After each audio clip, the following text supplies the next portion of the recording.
کچھ لوگ ایسے بھی ہوتے ہیں جو پروپیگنڈا کرتے ہیں امام کے خلاف، ذرا سی بات کو لے لیں گے اور لگ جائیں گے بس اسی کے پیچھے۔ اور کبھی کبھی تو پروپیگنڈا اتنا حاوی ہوتا ہے کہ ایک آدمی کی ذرا سی کی جو ہے فنتورے کی وجہ سے امام صاحب کو ہٹنا پڑ جاتا ہے۔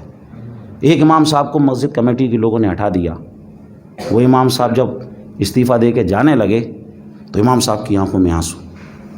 کمیٹی کے لوگوں نے کہا، جو مقتدی تھے، کچھ جو ان کے بالکل خاصم خاص تھے، انہوں نے کہا حضرت آپ روئیے نہیں، اللہ بہت بڑا ہے، آپ کو اچھی جگہ مل جائے گی۔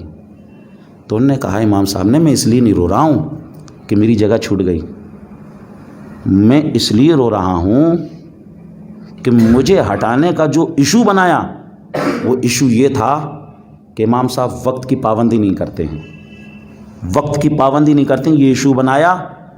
اور ان لوگوں نے مجھے ہٹایا جو سال میں ایک دن بھی فجر کی نماز میں نہیں آتے ہیں، ان لوگوں نے مجھے ہٹایا، اس لیے میری آنکھوں میں آنسو ہیں۔ عزیزان محترم، تو اس لیے اماموں کے ساتھ ایسا نہیں کرنا چاہیے، اماموں کی دعائیں لینی چاہیے۔ اگر امام اگر کسی کے لیے بد دعا کر دے تو پھر سمجھ لیجئے اس کا دونوں جہان میں پھر اللہ ہی مالک ہے۔ امام طبری کی ایک روایت آپ کو سنا دوں۔ سعد ابن ابی وقاص، بتائیے کتنے بڑے صحابی، جن کے لیے حضور نے کہا اے سعد تم پر میرے ماں باپ قربان ہوں۔ سارے صحابہ کہتے تھے میرے ماں باپ ہم پر آپ پر قربان ہو یا رسول اللہ، لیکن سعد ابن ابی وقاص کے لیے حضور نے کہا کہ اے سعد تم پر میرے ماں باپ قربان ہوں۔ سعد ابن ابی وقاص وہ صحابی جن کو رسول اللہ نے دنیا ہی میں جنت کا مژدہ سنایا، وہ صحابی جنہوں نے ڈائریکٹ رسول اللہ کو دیکھا اور نماز کا طریقہ سیکھا۔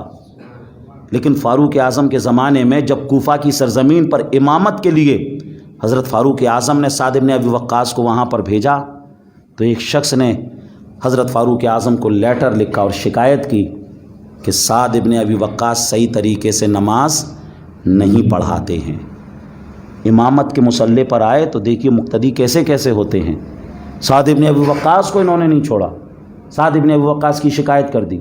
فاروق اعظم نے ایکشن لیا اور فاروق اعظم نے 2 لوگوں کو بھیجا، محمد بن مسلمہ اور عبداللہ ابن ارقم کو بھیجا کہ جاؤ دیکھو کوفہ کے حالات دیکھو۔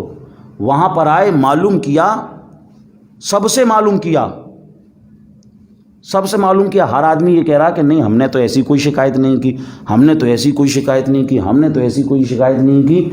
عزیزان محترم، اب وہ جو دونوں آئے تھے وہ سوچنے لگے معاملہ کوفہ سے مدینہ پہنچ گیا، لیکن یہاں پر لوگوں کو پتہ ہی نہیں ہے کیا معاملہ ہے۔ عزیزان محترم، پھر کیا ہوا، ایک شخص ملا، ایک شخص جس نے اس بات کی تصدیق کی کہ ہاں میں نے آپ کی شکایت وہاں پر پہنچائی ہے کہ آپ صحیح طریقے سے نماز نہیں پڑھاتے ہیں۔ عزیزان محترم، حضرت سعد ابن ابی وقاص امام تھے، امام کی اگر شکایت کرے تو ایک طریقے سے سمجھ لیجئے ان کی دل کو تکلیف پہنچا دی۔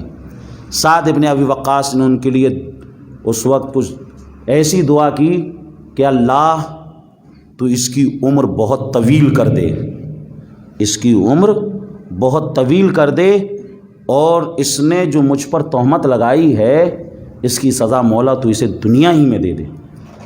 امام طبری نے لکھا ہے کہ سمجھ لیجئے وہ شخص، فاروق اعظم نے پھر امامت سے ہٹا دیا انہیں، یعنی حضرت سعد ابن ابی وقاص کو امامت سے معزول کر دیا۔ تو یعنی کبھی کبھی ایک مقتدی ہی ایسا ہوتا ہے جو ایسا پروپیگنڈا کرتا ہے جس کی وجہ سے امام کو اپنی جگہ سے دستبردار ہونا پڑتا ہے، امام کو اپنی جگہ سے ہٹنا پڑتا ہے۔ عزیزان محترم، حضرت سعد ابن ابی وقاص کو امامت سے معزول کر دیا گیا، ہٹا دیا گیا، لیکن اس شخص کے بارے میں لوگوں نے کہا کہ اس شخص کی، حضرت سعد ابن ابی وقاص کی دعائے ہلاکت کی وجہ سے سمجھ لیجئے اس کی عمر بہت زیادہ لمبی ہوئی اور سمجھ لیجئے گھسٹ کر، یعنی اس کو سمجھ لیجئے دنیا ہی کے اندر اللہ کے عذاب نے پکڑ لیا۔ تو اس لیے اماموں کی خدمت کرنا چاہیے، اماموں کے سے آگے نہیں بڑھنا چاہیے، اماموں کا ادب کرنا چاہیے۔ جب ہم